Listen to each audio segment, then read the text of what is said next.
Shalom keluarga damai yang dikasihi Tuhan.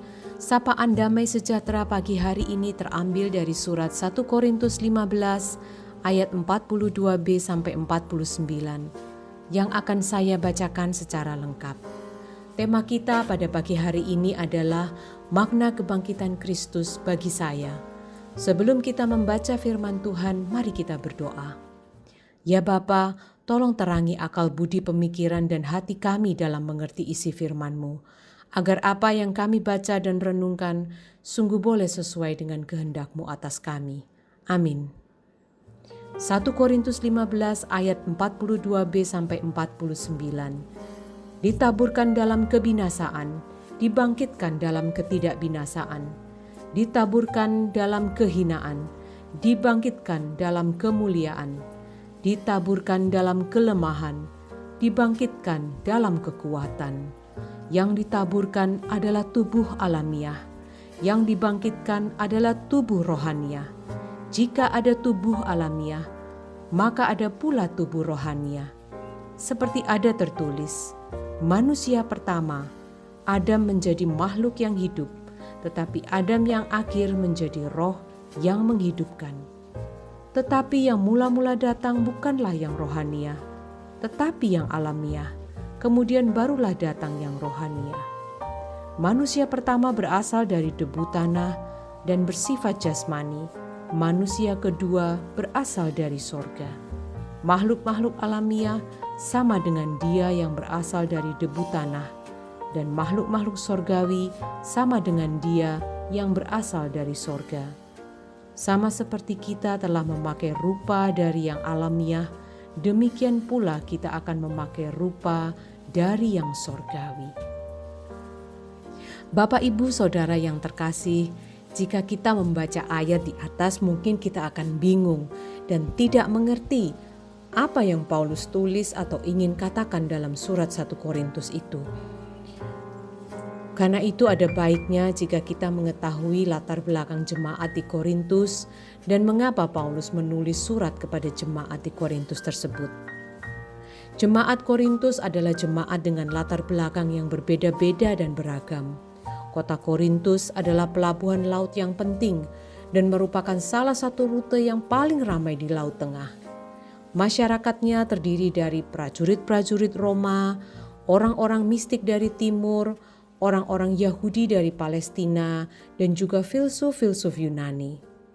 Paulus datang ke kota Korintus sebagai seorang misionaris, dan dari hasil pelayanan Paulus terbentuklah komunitas orang percaya di sana. Setelah beberapa saat setelah Paulus pindah ke kota-kota lain, Paulus mendapat laporan bahwa gereja di Korintus tidak berjalan dengan baik. Karena itulah Paulus menuliskan surat 1 Korintus ini. Ada beberapa masalah besar yang terjadi di dalam jemaat di Korintus yang akan kita lihat secara sekilas saja. Pasal 1 dan 4, Paulus berbicara tentang masalah perpecahan yang terjadi di gereja. Pasal 5 sampai 7 tentang masalah seks bebas. Pasal 8 sampai 10 tentang masalah makanan yang boleh dan tidak boleh dimakan. Pasal 11 sampai 14 tentang masalah pertemuan dalam ibadah mingguan. Dan pasal 15 adalah masalah kebangkitan Kristus. Di pasal 15 inilah nats yang tadi kita baca di atas. Di antara jemaat ada yang tidak percaya akan kebangkitan Kristus. Dan Paulus memberikan reaksi yang keras akan hal tersebut. Paulus menyatakan bahwa kebangkitan adalah hal yang mutlak dari Injil. Di ayat-ayat sebelumnya Paulus memberikan kesaksian tentang Yesus yang pernah hidup, kemudian mati dan dikuburkan, bangkit pada hari ketiga dan menampakkan diri kepada Kefas dan ke-12 muridnya, juga kepada lebih dari 500 saudara sekaligus. Dan pada akhirnya Yesus menampakkan diri kepada Paulus. Karena itu Paulus menyatakan jika Yesus tidak bangkit dari kematian, maka sia-sialah kepercayaan kita. Kita dapat lihat di ayat 14. Kebangkitan Kristus adalah kemenangan Kristus atas maut dan kejahatan, dan menjadi sumber dan kuasa bagi kita sekarang ini. Dengan kebangkitan Kristus, maka dengan adanya permasalahan-permasalahan yang tadi disebut di atas, pertama, kita punya alasan untuk bersatu dalam Yesus dan jemaatnya, yaitu untuk masalah perpecahan dalam gereja. Kita mempunyai motivasi dalam menjaga integritas seksual untuk masalah seks bebas. Kita mempunyai kekuatan untuk mengasihi orang lain lebih dari diri sendiri, untuk masalah makanan yang boleh dan tidak boleh dimakan, dan masalah pertemuan dalam ibadah minggu. Dan kita mempunyai harapan kemenangan atas maut.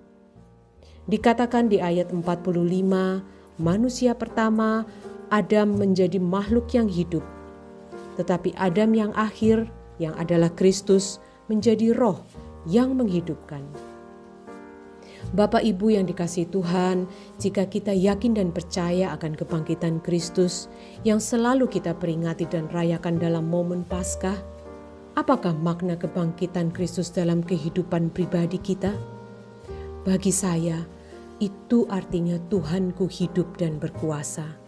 Artinya, Dia melihat segala sesuatu yang saya lakukan, bahkan di saat orang lain tidak melihatnya. Artinya, Dia tahu dan melihat jauh ke dalam hati saya, semua pemikiran dan motivasi saya. Artinya, Dia tahu dan berkuasa atas seluruh kehidupan saya. Dengan pengetahuan dan keyakinan ini, niscaya kita akan diubahkan cara pandang dan cara kita menjalani hidup kita. Pada akhirnya, Bapak Ibu, jika kita sudah ditebus dan menerima kasih anugerah Allah atas kehidupan kita yang penuh dosa ini, apa yang bisa kita lakukan dan persembahkan bagi Tuhan? Mari kita terus bergumul dan hidup dalam persekutuan yang dalam dengan Tuhan kita, supaya kita tahu apa kehendak-Nya, dan kebangkitan Kristus bagi kita tidaklah sia-sia. Mari kita berdoa. Ya Yesus, kami sungguh ingin agar iman dan pengetahuan kami tentang kebangkitan-Mu tidak hanya sekedar ritual dan pengetahuan saja. Kami sungguh ingin hidup dengan melihat kuasa kebangkitan-Mu dan mengerjakannya dengan sungguh-sungguh dalam kehidupan kami. Di dalam nama-Mu kami berdoa. Amin.